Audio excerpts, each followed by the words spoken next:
E a Nilda vai fazer o preparo da noite de hoje.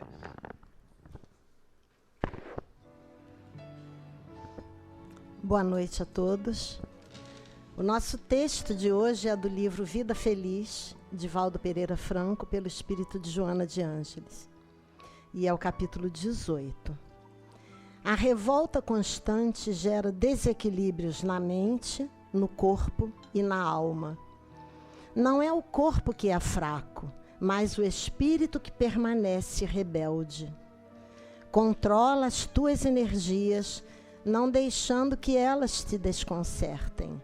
A revolta intoxica e expele venenos que a todos desagradam. A pessoa revoltada não inspira amizade, nem sequer compaixão. Tem calma sempre. O que agora não se resolva está a caminho da solução. A revolta nós vemos quase que diariamente em episódios, nos noticiários, nas ruas, nas famílias.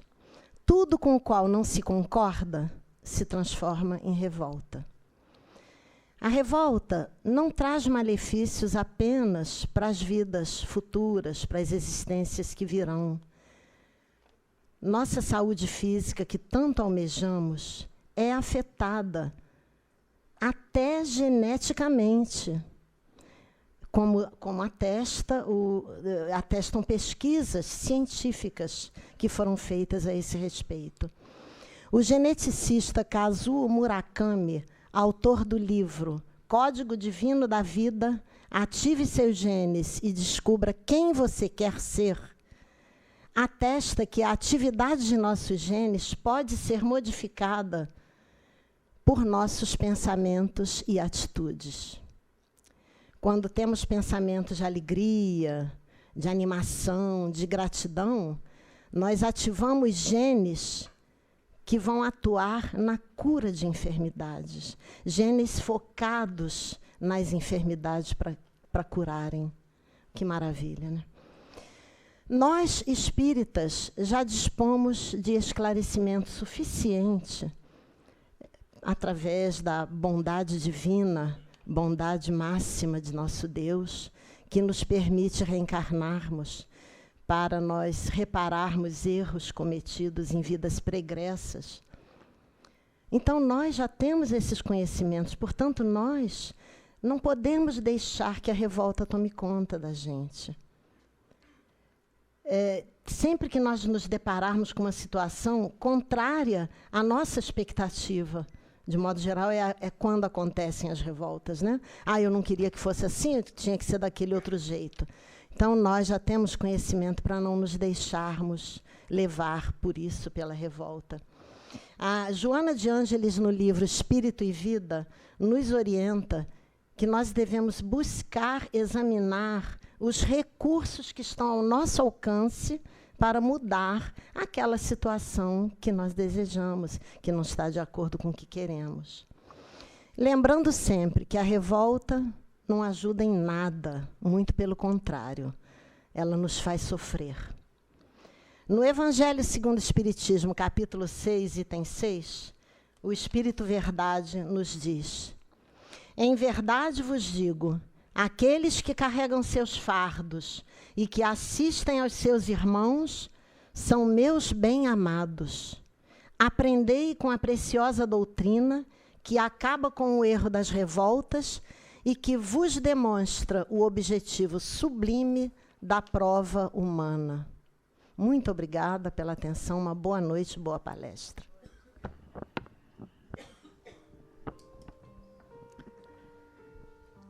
Jesus, mestre amoroso, amigo, que nos acolhe na noite de hoje, nos envolvendo em serenidade, pacificando os nossos pensamentos. Te pedimos, Senhor, que nos abençoe, despertando as nossas consciências para o entendimento das nossas escolhas, para as nossas posições, para as nossas atitudes. E neste mês que comemoramos o 9º aniversário da nossa casa, homenageamos a nossa mentora Joana de Ângeles com todas as palestras nos seus livros, pedindo a ela que nos envolve amor e inspire o nosso amigo querido Marcelo Uchoa nos estudos que ele nos traz na noite de hoje. Graças a Deus.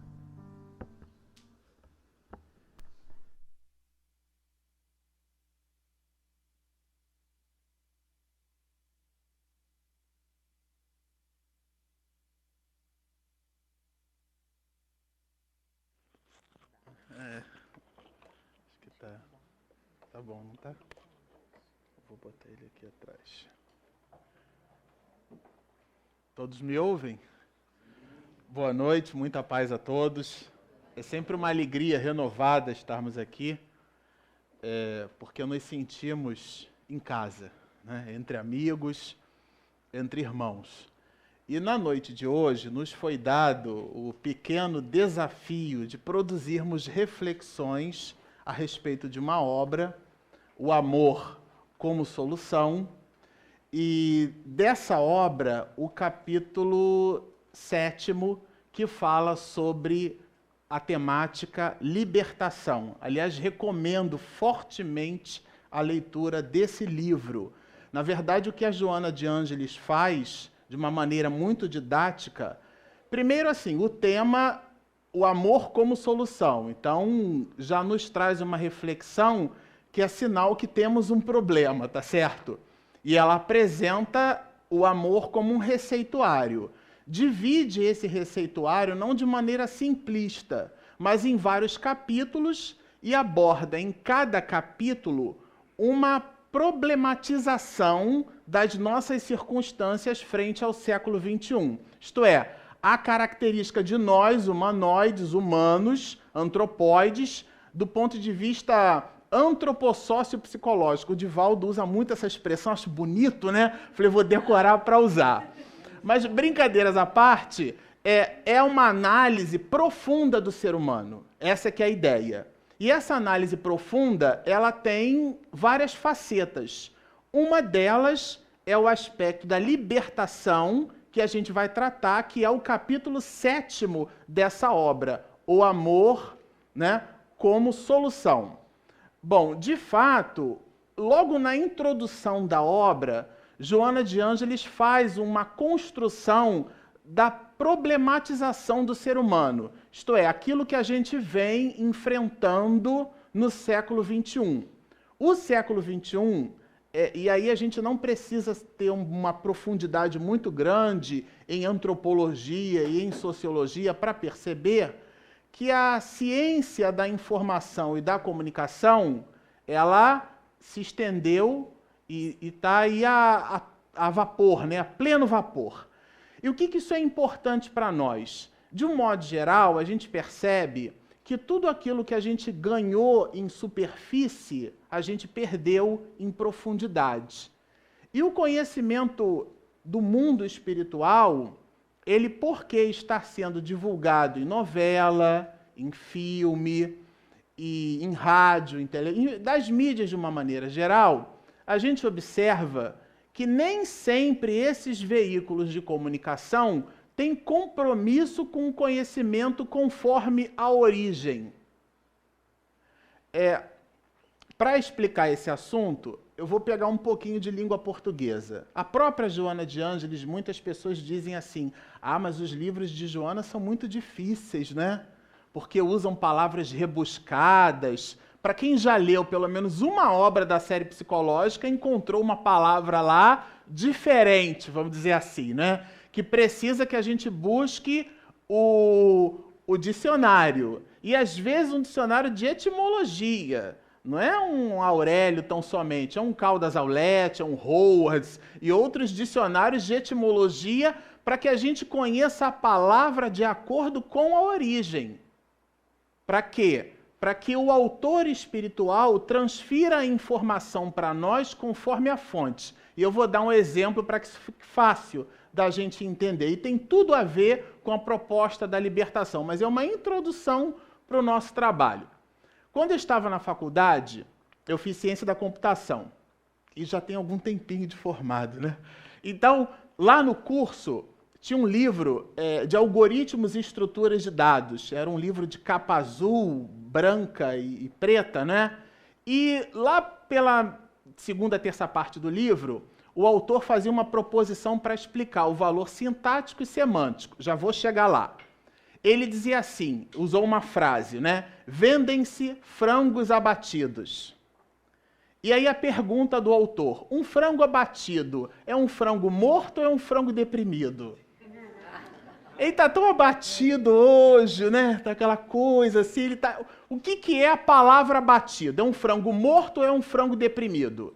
Então essa expressão em si mesma não representa uma informação denotativa, isto é, ela é conotativa, significando dizer que ela evoca de quem lê uma interpretação. Tá certo? Isso é tão perigoso entre nós porque a palavra coitado, ela se remete a coito.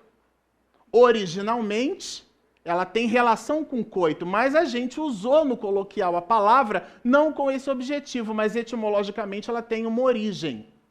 E outras palavras que a gente usa no dia a dia, o verbo assistir, por exemplo. O verbo assistir é de dar assistência a. Então, a enfermeira assistiu ao doente, quer dizer, deu assistência. E para aqueles que não fugiram das aulas de português para comer merenda, o verbo assistir é transitivo indireto. Logo pede um artigo e uma preposição. Então, assistiu a quem?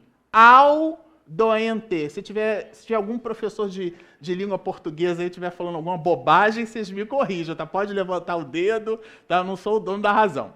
Bom, mas até onde eu não comi merenda nas aulas de português, o verbo assistir é um verbo transitivo indireto. Mas a gente diz assim, eu assisti o filme. O verbo assistir agora é transitivo direto, não tem mais a preposição.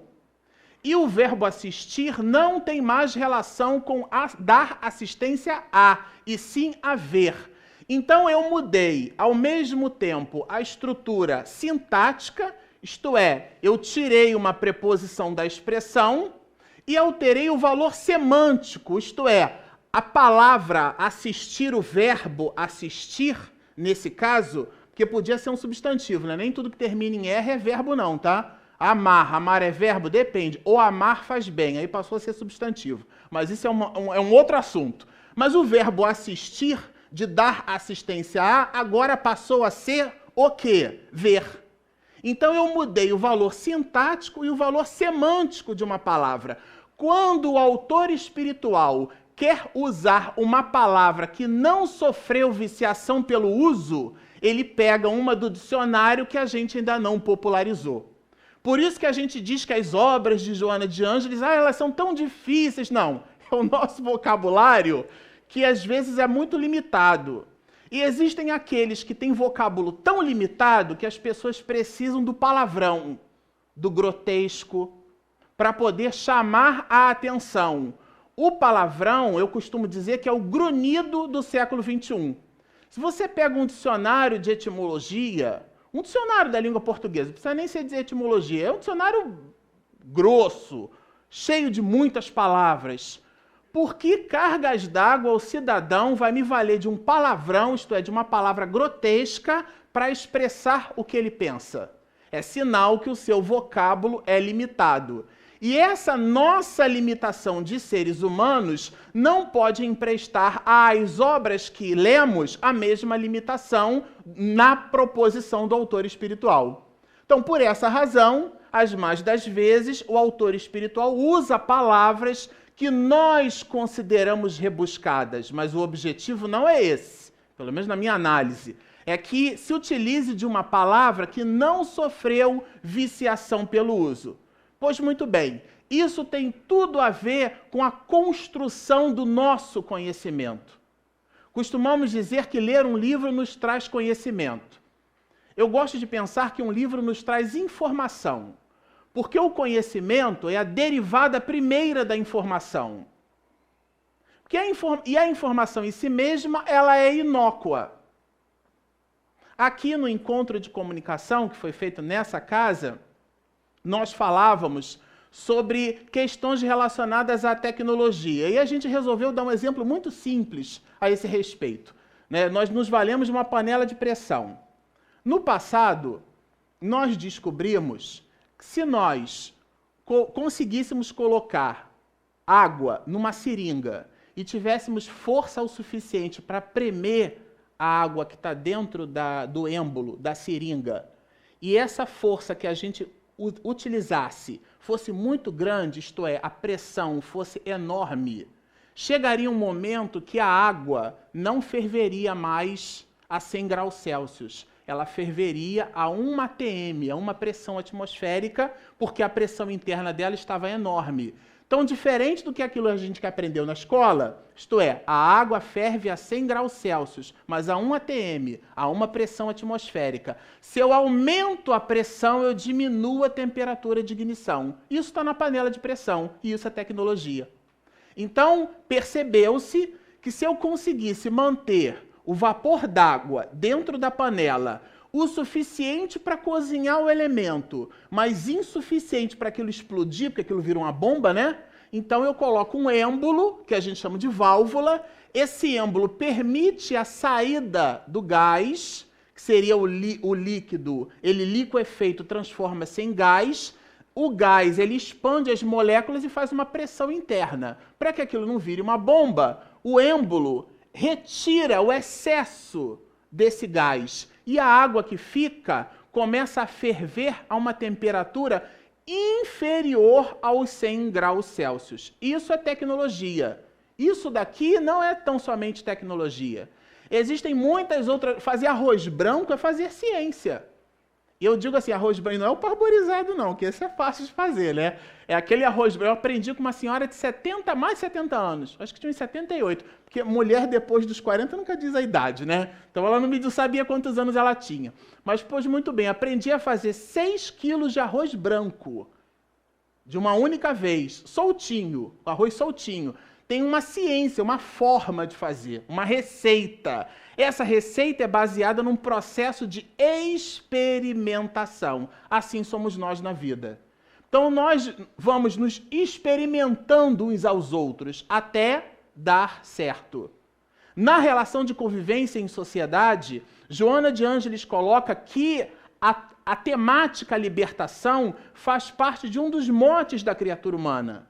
Ela percebe, por exemplo, a opressão social, cita inclusive a escravidão, o escravo, né? Buscando ter então a sua liberdade, a liberdade de pensamento, a liberdade de expressar a sua opinião, a liberdade de ser igual junto à sociedade, o não há diferença.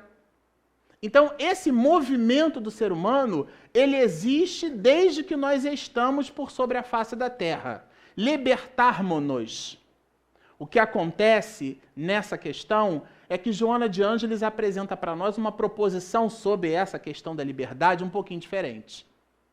Ela mostra para nós que a verdadeira liberdade, então é porque tem a falsa, né? Se eu digo que tem a liberdade verdadeira, verdadeiro aí é um adjetivo e a liberdade é um substantivo. Então a liberdade em si mesma não é nada. Se eu tenho a liberdade verdadeira é porque eu tenho a liberdade falsa. Então, a liberdade verdadeira é a liberdade de nos libertarmos de nós mesmos. Isto é, dos atavismos que nos prendem, das coisas materiais. Isso dito assim, ao léu, parece muito simples, mas isso é muito complexo. Muito complexo.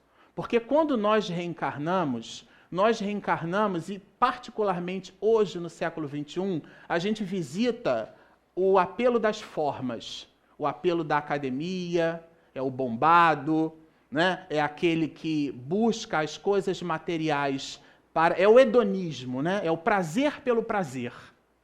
Então, o ser humano se justifica por sobre a face da terra para ter prazer. E o prazer a qualquer custo, sem nenhum freio. Esse movimento a gente percebe na sociedade nos dias de hoje.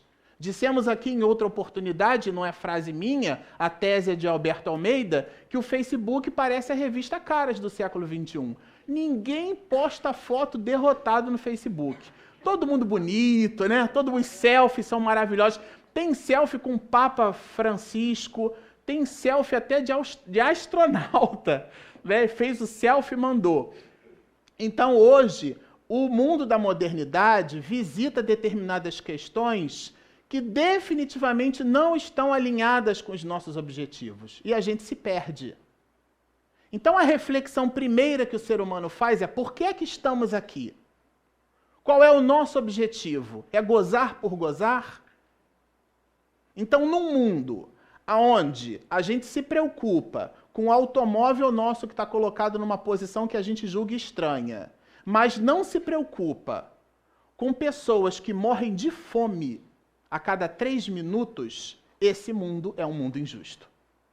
Onde as pessoas reverenciam automóveis caríssimos em determinadas, muitas regiões do planeta. As pessoas não têm o que beber. E a pessoa lava a casa dela, a calçada, desperdiçando água. 5% do volume de água total do planeta é água potável.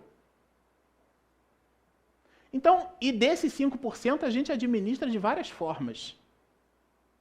Mas a criatura que não tem consciência do seu valor na sociedade. Hoje, a gente costuma, quando participa, por exemplo, de uma comemoração numa casa espírita, aí tem aniversário, tem bolo, tem salgadinho, porque espírita come, né? Então, depois daquela coisa toda e tal, que a gente olha para a instituição, tá aquela cena de devastação. A pessoa não consegue jogar papel na lata do lixo. Isso não tem nada a ver com ser cristão. Isso é um mínimo de ética. É um mínimo de educação. E esses valores são valores que antecedem. Então a gente observa num coletivo que o homem de idade forte, robusto, sentado, faz questão de fingir que está dormindo porque entrou uma mulher de maior idade, uma pessoa com necessidades especiais e que, portanto, visita a preferência de um assento que é uma lei federal. Quer dizer, a gente não consegue cumprir requisitos mínimos de convivência básica em sociedade. Quem é fiel no pouco será no muito, e a tese é de Jesus. Então o século XXI ele parece que atropela a gente, porque o que importa é o perfume que eu uso, o que importa é a roupa que eu visto, é um mundo fake, é um mundo das ilusões. E nós não somos o nosso corpo físico. Nós não somos a vestimenta que temos, a casa, o endereço que possuímos. Nós não somos um CEP. Daí a tristeza no livro Tormentos da Obsessão, quando Manuel Filomeno de Miranda, como verdadeiro repórter do mundo espiritual, destaca que existe, ele gosta de chamar de nosocômio, né, ou hospital, uma ala destinada exclusivamente, um advérbio de modo, exclusivamente aos espíritas. Aqueles de nós que tivemos contato com a verdade. Mas a pessoa, ela tangencia o conhecimento, né? Como um automóvel que faz uma curva. Ela não entra. Então ela escuta, como muitos de nós aqui, a pessoa escuta e quando vai para casa, continua fazendo uso de alcoólico. Quem gosta da traição continua traindo, quem gosta da maledicência continua promovendo a maledicência. A questão não é o que somos, é o esforço ingente que fazemos em combater aquilo que identificamos não ser bom para nós. Esse é que é o ponto. Porque no planeta Terra hoje, 7 bilhões e 300 milhões de habitantes, somos todos espíritos de terceira ordem. A questão não é o sentimento que possuímos. Não. Todos nós somos criaturas imperfeitas. Temos laivos de progresso nesse ou naquele quesito, laivos. Mas todos nós temos o lado sombra dentro de nós. Qual que é a estratégia? É identificar isso. É identificar e combater. Então a diferença entre dois seres humanos com a mesma proposição é o que cada um faz quando identifica os próprios defeitos. Como é que eu lido com as minhas imperfeições? No lugar de eu mascarar, porque aí a pessoa constrói uma imagem sobre ela mesma que não é a sua verdadeira imagem. É o que a gente chama de personalidade, que vem do grego e que o teatro absorveu algumas vezes, né? A palavra persona, que é máscara. Então é um lado fake, eu posso estar aqui interpretando, mas vai perguntar para minha mulher ali que está na cabina como é que ela sabe como eu sou. Minha mãe. Né? Então é em família, inclusive, que é essa primeira célula básica. Ah, minha família é muito chata. Não, a sua família representa os ingredientes necessários para o burilamento das suas imperfeições. Porque no centro espírita você também pode ser fake. Falso. E a gente às vezes não faz isso de propósito. Esse é que é o ponto. A gente não faz de propósito. Ninguém age querendo construir uma segunda imagem porque está a fim de construir uma segunda imagem. Nós fazemos isso, às vezes, por um mecanismo de defesa. Porque seria muito triste se eu me desnudasse moralmente agora aqui para vocês. Porque quem tem autoridade moral para falar de Jesus? Para falar do amor? Poucos. Pouquíssimos. Então eu até costumo dizer às vezes, quando vou fazer uma palestra e o tema que a gente vai abordar produz reflexões muito duras, eu já digo assim, olha, não coloco essas reflexões com nenhuma autoridade moral, mas só li no livrinho. E estou trazendo para vocês aquilo que eu estudei antecipadamente para não chegar aqui e falar querela, dentro de um raciocínio lógico que a própria doutrina espírita apresenta como proposição. Então, dessa forma, nesse nível de reflexão, somos todos espíritos em débito. E eu preciso pagar a minha dívida. Quando eu reconheço isso, eu construo um movimento. Se eu não reconheço isso, eu vivo uma vida de zumbi. Que 3/4 partes de nós vivemos assim. A pessoa come, dorme, quando muito trabalha e faz sexo. E come e dorme, quando muito trabalha, digo quando muito, porque reclama que trabalha, né? E faz sexo, e come, dorme. Então, e busca outros prazeres, e busca entorpecente, e busca álcool, e busca isso, e busca aquilo, porque ela não percebeu que o seu objetivo de vida não é esse.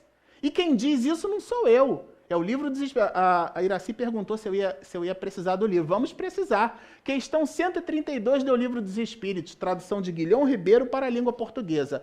Qual o objetivo da encarnação? Ligando a tecla SAP, Kardec perguntou assim, o que a gente está fazendo aqui? Né? E a resposta, o objetivo da encarnação é fazer com que nós cheguemos à perfeição. Mas tem uma conjunção adversativa. Mas... não é com I não, porque senão é advérbio de intensidade, é M-A-S, mas, né? Mas, para tanto, precisa ele passar pelas vicissitudes da existência terrena. O que é vicissitude? É um câncer, é uma doença, é uma dificuldade na família. São todas as problematizações que nós amealhamos na vida. Então, no lugar da pessoa buscar... eu vou fazer minha cirurgia espiritual. Né? Às vezes, a saúde é a doença.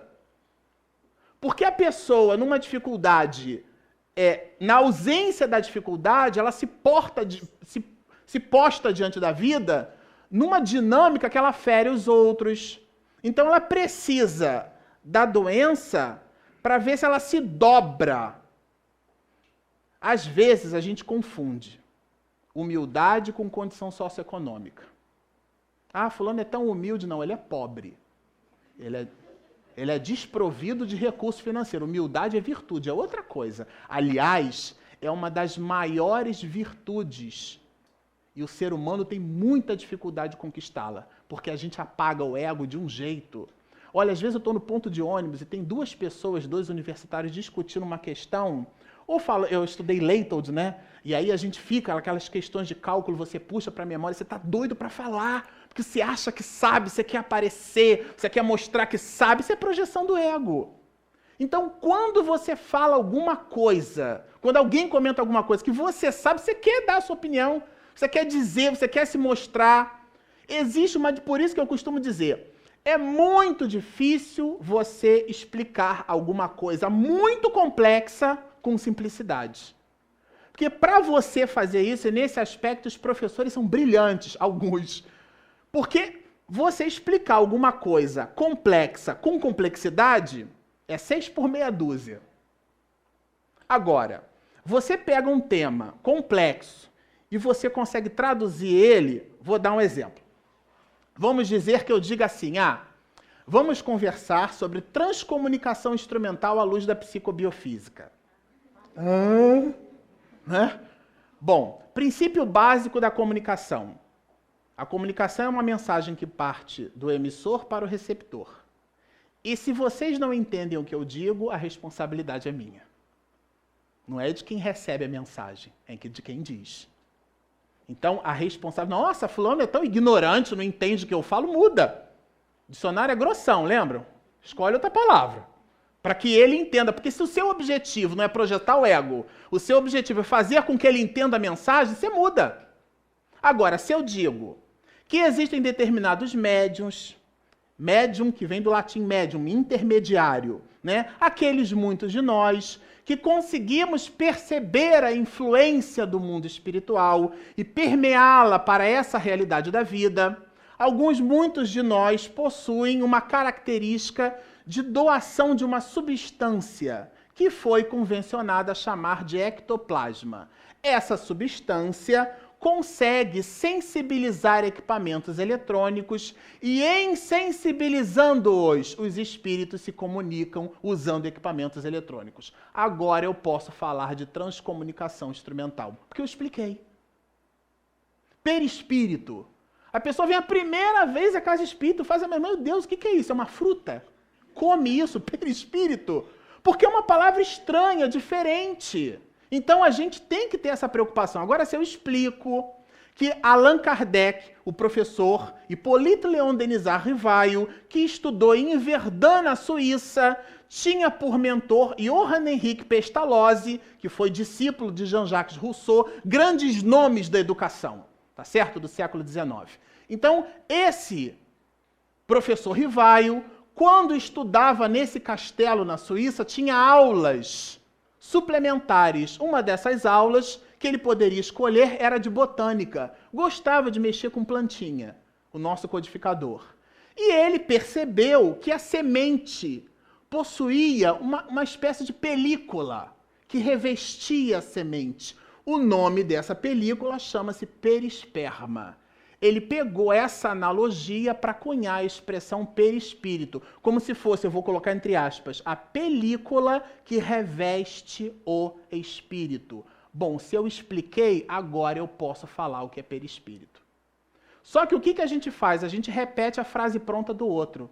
Então a libertação, nesse aspecto, é a construção, primeiro, amealhar informações úteis. Porque no Vinha de Luz, Emmanuel diz, nem tudo aquilo que é belo é bom. Preciso entender se aquilo tem utilidade para a minha vida.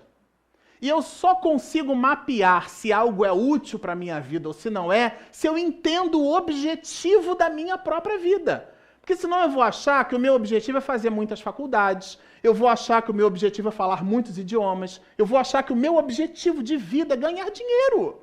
Porque é chato o carteiro botar a correspondência lá, eu não tenho dinheiro para pagar. É terrível isso, gera um estresse. Esse estresse está na razão direta do meu entendimento do meu objetivo de vida. Mateus 6,36, mas buscai primeiro o reino dos céus e todas as outras coisas vos serão acrescentadas. E a tese é de Jesus. E ele tem autoridade para falar.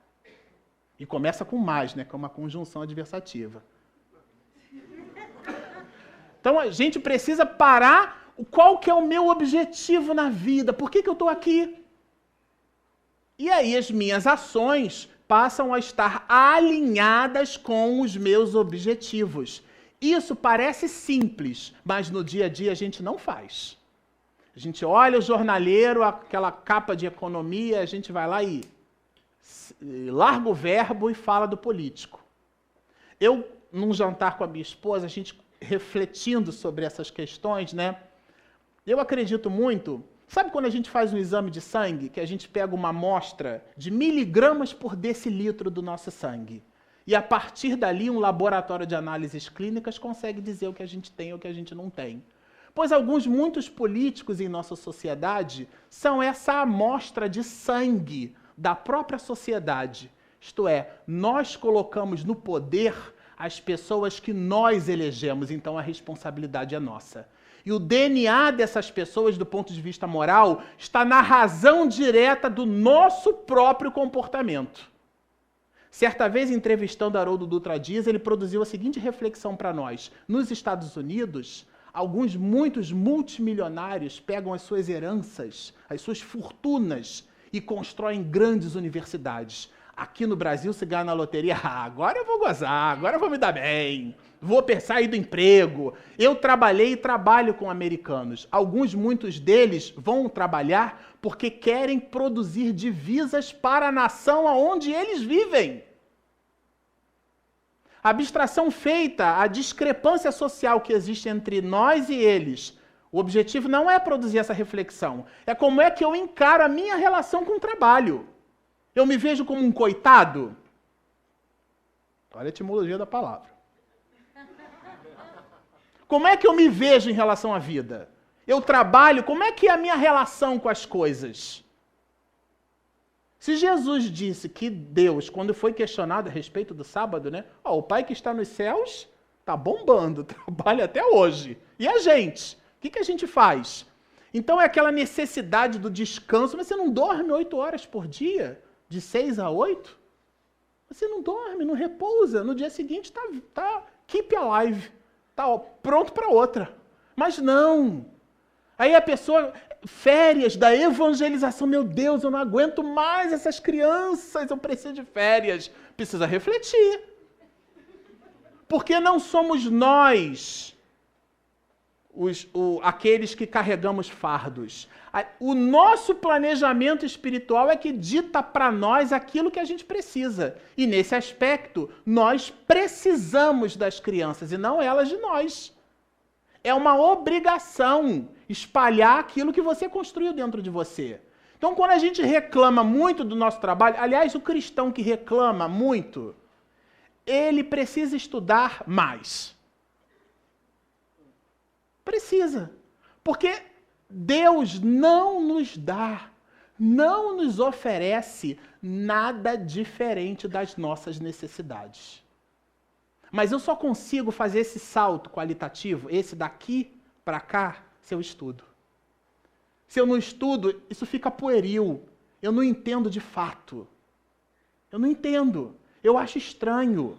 Por que as pessoas trabalham tanto? Eu acho estranho por que as pessoas sofrem. Não, eu sei por que sofrem. Porque existe a lei de reencarnação, existe a lei de causa e efeito, mas tudo da boca para fora.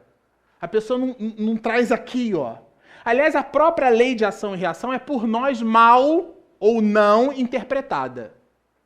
Quiçá careça de interpretação, porque a lei diz assim, terceiros postulados matemáticos de Isaac Newton, a que costumamos chamar de terceira lei de Newton. E ela diz o seguinte, a toda ação corresponde uma reação de mesma intensidade em sentido contrário, mas a lei não termina aí não, até que forças opostas atuem por sobre ela. O que é que isso significa? Que se no teu planejamento espiritual você precisava nascer com uma doença muito crônica, muito grave, ou se você precisava perder um membro, ou se você precisava passar por uma situação que tal, muito difícil, o que Deus espera de nós não é que soframos, é que aprendamos. Então, se você tem uma vida reta, digna, condizente, se o seu falar está na razão direta do seu fazer, você constrói para dentro de si um céu íntimo, de maneira que aquela problematização você está liberto dela, por você mesmo. Olha que interessante. Então não dá mais para botar na conta de Deus. Eu sofro assim porque Deus quis. Não, nós sofremos assim porque interagimos com as leis que são cósmicas. As leis de Deus são cósmicas. Você viaja bilhões de anos-luz. As leis físicas você vai encontrar lá. Força nuclear forte, força nuclear fraca, força eletromagnética e força gravitacional. E vai encontrar a lei do amor, a lei de destruição, a lei do trabalho. Porque as leis são as mesmas. Não muda. Se chega um marciano aqui, um extraterrestre, e aí, meu irmão, como é que tá lá? Aqui tá ruim, para aqui tá difícil. Como é que tá lá? Tá melhor? Porque as leis são as mesmas. O processo de evolução visita as mesmas questiúnculas, que são morais. Porque senão seria um privilégio. É o que Kardec colocou no céu e inferno a despeito da teoria dos anjos decaídos. Ué, então Deus constrói anjos e bota a gente aqui na desgraça logo no Brasil? Como é que esse relato... Podia ter nascido na Suíça, pelo menos, né? Na Dinamarca. Aliás, uma vez o próprio Haroldo conversou com a gente, que disse que foi num país desses, assim, né? Eu acho que foi na Suíça. Quando ele chegou lá, ele falou assim, mas nossa, isso aqui é o nosso lar, aqui é o mundo espiritual. Desceu aqui, né? Isso aqui é uma maravilha, né? Nossa, né? Aí a menina que estava com ele disse assim, olha, você não se engane, aqui suicida 1 por semana. Então a palavra de Jesus precisa ser espargida aqui. Porque a realidade material, ela engana. Isso não sou eu quem diz, não tirei da minha cabeça. Isso está na questão 22A do Livro dos Espíritos. Na questão 22, Kardec pergunta assim, aliás, isso eu aprendi com a mamãe. Mamãe, quando fazia palestra, eu era criança, às vezes bebê, ficava prestando atenção, ela sempre mostra o livrinho. Porque não é a minha opinião. O colorido pode ser meu, mas a informação está na doutrina espírita, vai questionar com Kardec. E Kardec pergunta no Livro dos Espíritos, né? Na 22A. Vou ler. Ele cita algumas propriedades da matéria. Eu gosto muito dessa questão nesse lugar, porque essa questão, ela não está na terceira parte do Livro dos Espíritos, que trata sobre as leis morais. Ele está na primeira parte, né? E essa primeira parte, teoricamente, não teria nada a ver com o nível da resposta que os espíritos dão. Olha, define-se geralmente a matéria como sendo o que tem extensão, o que é capaz de nos impressionar os sentidos, o que é impenetrável. São exatas essas definições? Aí os espíritos respondem, do vosso ponto de vista, sim. Porque a gente está definindo aquilo na razão direta do nosso conhecimento, mas eles colocam do nosso ponto de vista não, porque a matéria pode se apresentar em estados que não conheceis. Aí, pois, muito bem. Aí na 22A, que é onde eu quero chegar, ele pergunta assim, que definição podeis dar da matéria? Quer dizer, já que a que eu dei lá em cima não está servindo muito, que definição vocês podem dar da matéria? E aí a resposta é um primo. Porque eles podiam falar várias coisas sobre a matéria, né? Espíritos de verdade. Mas o que eles respondem? A matéria é o laço que prende o espírito e por sobre o qual, e ao mesmo tempo, este exerce sua ação. Então, são as coisas materiais. Quando a gente compra um telefone novo, nossa, mas isso é um smartphone de última geração, ou então, no meu caso aqui, é um iPhone, né? Aí eu faço a questão, 1 minuto de iPhone saindo do bolso, assim, para o outro ver que é um iPhone. Aí o outro já fica assim, não, mas esse aí eu tenho o 6 Plus, não, mas isso não é. O outro, não, o meu é o Galaxy SS Plus 6 Ultra Mega Power Octa-Core. A pessoa não sabe nem o que está falando, né? São 8 núcleos de processador. Mas, enfim, ela fala porque alguém disse para ela, achou o nome bonito, né? Octa-Core. Vou falar isso daí, né? Igual a mim com o antropossócio psicológico do Divaldo, né? A pessoa vai falar porque é a palavra bonita, né? Então eu vou dizer, não sabe nem o que está dizendo. Mas é para ostentar. É para ostentar. A matéria é o laço que prende o espírito. A nossa realidade não é uma realidade material. Nós estamos mergulhados na matéria, é verdade. Mas a nossa essência, a nossa realidade é espiritual. A vida aqui é como assistir um filme Dança com Lobos. 2, 3 horas de filme, mas o filme acaba e a gente volta. E aí quando a gente volta, nós encaramos a nossa própria realidade. Porque aqui nós conseguimos usar um corpo e modificar o nosso estado íntimo, mentir para os outros. Mas no mundo espiritual, a gente se desnuda. Quem é empresário chega no mundo espiritual do jeito que viveu, com o inferno e com o céu que construiu para dentro de si. Quem viveu uma vida simples, entenda-se por simplicidade a definição de Michelangelo que a Apple se apropriou algumas vezes. A simplicidade é o mais alto grau da sofisticação. E a viver em simplicidade é retirar os excessos da relação. A projeção do ego. Não é que viva todo mundo do mesmo jeito. Não, isso é tolice. Não é isso. Ontem, na reunião mediúnica, nós conversávamos sobre esse assunto. E eu me vali de um conceito em música, que é o conceito de harmonia. Se você tem um acorde em Dó maior, por exemplo, você obrigatoriamente tem a nota Dó. A gente chama isso de tônica. Você precisa ter a mediante do tom, que é a terça, que seria um Mi. E você tem que ter a dominante do tom, que no caso de um acorde em Dó maior é o Sol. Então, qualquer instrumento que por sobre a face da Terra produza esses três sons ao mesmo tempo, Dó, Mi e Sol, é um acorde em Dó maior. Na nossa relação familiar, um é um Dó, o outro é o Mi, o outro é o Sol. Há aqueles que tenham sons que pareçam ser dissonantes, né? Um Dó com sétima, que seria um Si, e por aí vai.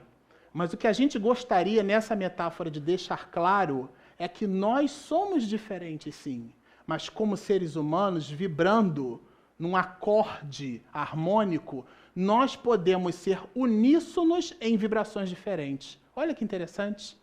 Uma vez trabalhando com um portador de paralisia cerebral, trabalhei com ele quase 3 anos, tomei cavadas, me ensinou muito.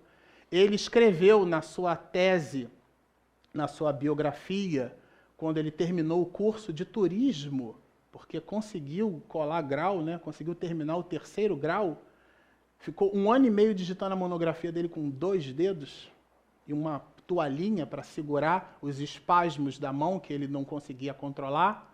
Ele escreveu na monografia dele assim: ninguém perde em viver com as diferenças, porque é a diferença que representa o colorido da sociedade. Então, quando aqui trazemos a mensagem de Jesus à luz da psicologia profunda e sob o holofote vivo da doutrina espírita, não é que fiquemos todos nós assim, vibrando na mesma faixa de frequência, tendo o mesmo comportamento como um zumbi. Nada disso. Cada ser humano é um universo vivo. Mas o objetivo das nossas reflexões da noite de hoje é que tenhamos um propósito nas nossas vidas. É que a gente busque, com as nossas diferenças, viver em harmonia, produzir acordes harmônicos, respeitando os outros e respeitando a nós mesmos. Porque, como dissemos, quando a gente chega no mundo espiritual, essa realidade fake que o mundo material nos apresenta não é a verdadeira realidade. E seríamos muito felizes se buscássemos amealhar tesouros reais, que são as virtudes, essas que o ladrão não rouba, que a traça não rói e que a ferrugem não consome.